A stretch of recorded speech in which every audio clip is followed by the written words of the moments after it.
So after using the Samsung Galaxy A71 for a little over 24 hours, man, I find it really hard pressed to go out there and spend money on Samsung Flagship's products. You know, we're talking about the $1,000, $1,200, $1,400, $1,500 phones. Find it a little hard to do it, man. And that's because some of these A series devices, and especially like the one I got right here, the A71, this thing is really slept on, man. So let's go ahead and get into it. Let's get into my first impressions of the Samsung Galaxy A71. Yo, what's going on YouTube? Technically T, yep, man, the tech dude with the do-rag on, bringing you another video today. Samsung Galaxy A71. Go ahead and wipe these fingerprints off, because she a fingerprint magnet, and ain't gonna hold you. Boom. You see the colors, man. You see the colors flip-flopping on this A71. Samsung absolutely kills it when it comes to their A-line with the colors, man. They need to the flagships need to take note, because I prefer something like this than just your plain old prism white. But anyway, let's go ahead and get into the first impressions of the Samsung Galaxy A71. This thing hasn't been in my pocket for a little over 24 hours, and I kind of want to get into a lot of coverage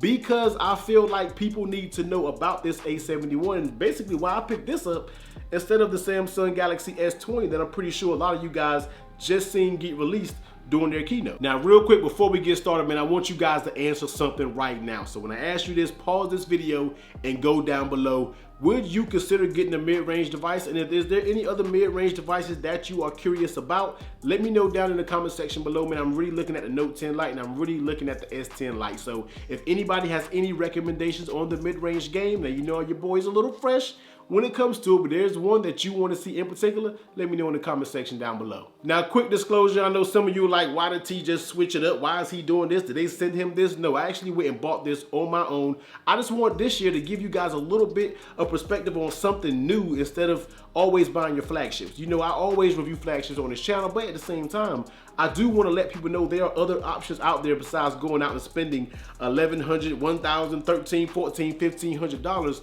on these devices. So I said, you know what? The A series is a good middle ground, so I want to go ahead and pick one up and review it. So if you're interested in picking you up an A71, man, definitely check out the link down below. Order mine from thewildestplace.com. Now, if you are interested in ordering now, it did run me about $435. Use the discount code T. That will save you $10 off of your order. Now, no, that's no kickback to me. That's just me helping the website out and also giving you guys a little discount, a little something as well, man. So if you're interested in picking one up, drop down that below and go ahead and copy one. Preface the video, man, the price, $435. Keep that in the back of your head when you start to hear some of these specs that I'm gonna throw out there. Now, I'm not gonna throw all the specs out there. If you wanna hear the specs, I'll link my unboxing video. I'll talk a little bit about that. But anyway, let's go ahead and talk a little bit about the display. Now, I'm pretty sure you're already thinking, if I'm paying $435, I have to take hits on somewhere, and you're exactly right. And one hit that you kind of take is on the display. Now, I don't really necessarily call it a hit. Yes, you don't have that quad HD,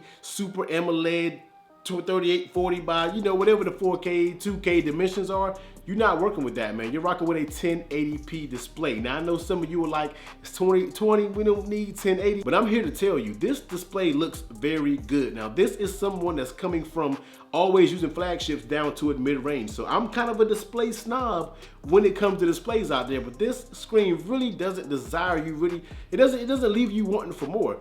But one little pro tip, you need to change the color profile from natural, change it over to vivid. You will appreciate me, and that's when that screen really starts to pop. Because when I first took it out the box, I ain't gonna lie to you, your boy was a little disappointed when I saw those colors, but then I found that little tip and you know, then it got all better. So yeah, change the color profile from natural over to vivid. But when I'm using this alongside my 11 Pro Max or my Note 10 Plus, yes, you can tell the difference in display quality just a little bit, but the blacks are blacks, the colors are wonderful. It looks good. It just simply looks good. Now, in my opinion, it looks way better than the iPhone XR screen. It looks better than the S10e display. So you kind of get where I'm going, man. The display is very solid. The colors pop, the blacks are black.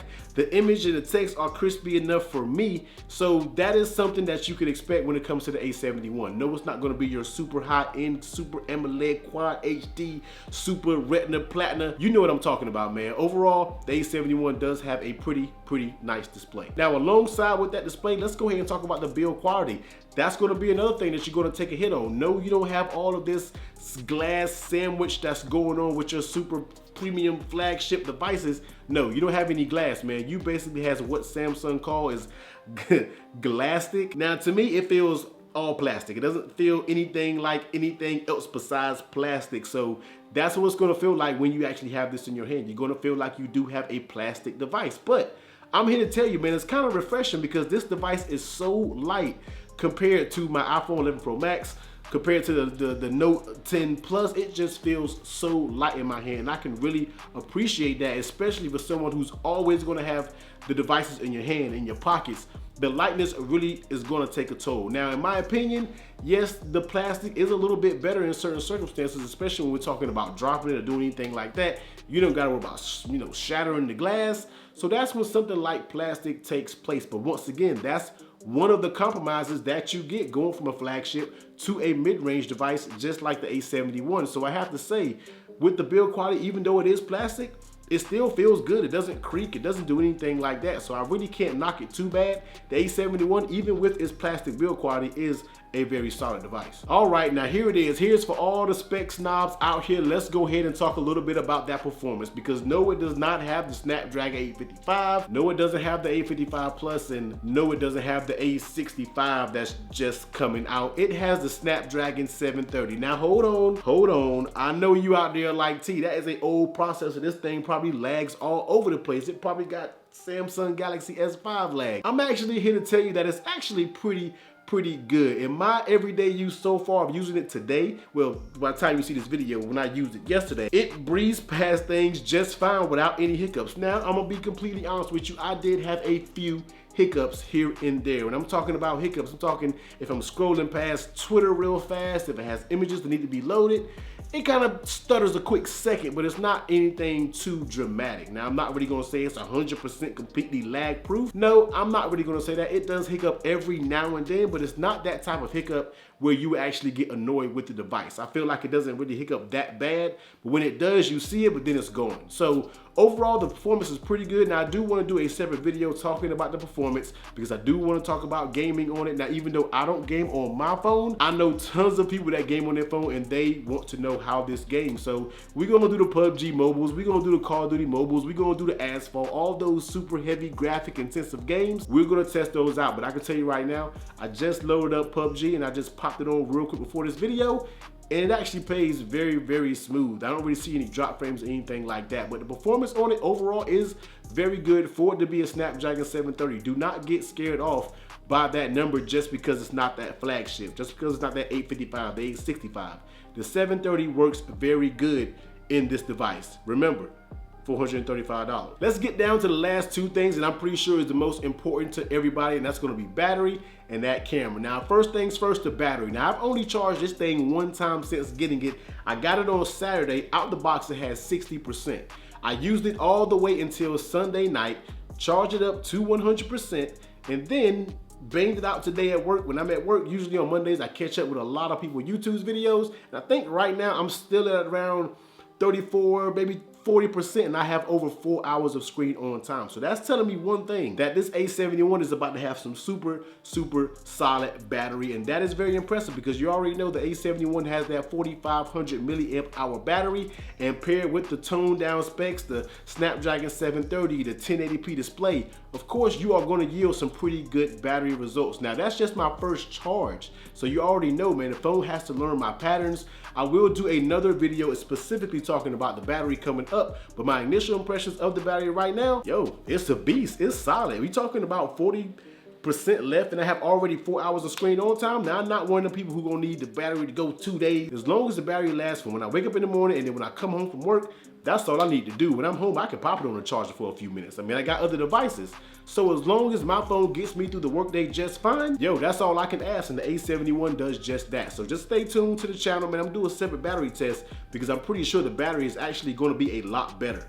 This was just literally the first charge to 100%. And last but not least, the camera. Now, I know a lot of you are definitely saying, T, yo, the camera definitely gotta take a big hit. Yeah, it does take a little hit, but I'm gonna tell you what, man, these shooters on this camera is no slouch. It has a primary camera, and I think is 64 megapixels. Don't get me wrong. I think they have a 12 ultra wide and a 5 telephoto and a 5 macro. These cameras are getting out of hand, man. Like I said, all the specs and stuff will be down below and everywhere. Cameras on this A71 is very, very solid. Now, I haven't taken a lot of pictures. I just snapped a few pictures since getting it. It's been one rainy in Atlanta, and I really haven't went out and really got some pictures, but I will throw the little couple pictures that I did snap real quick. Nothing fancy, so don't say T, that's a sorry camera test.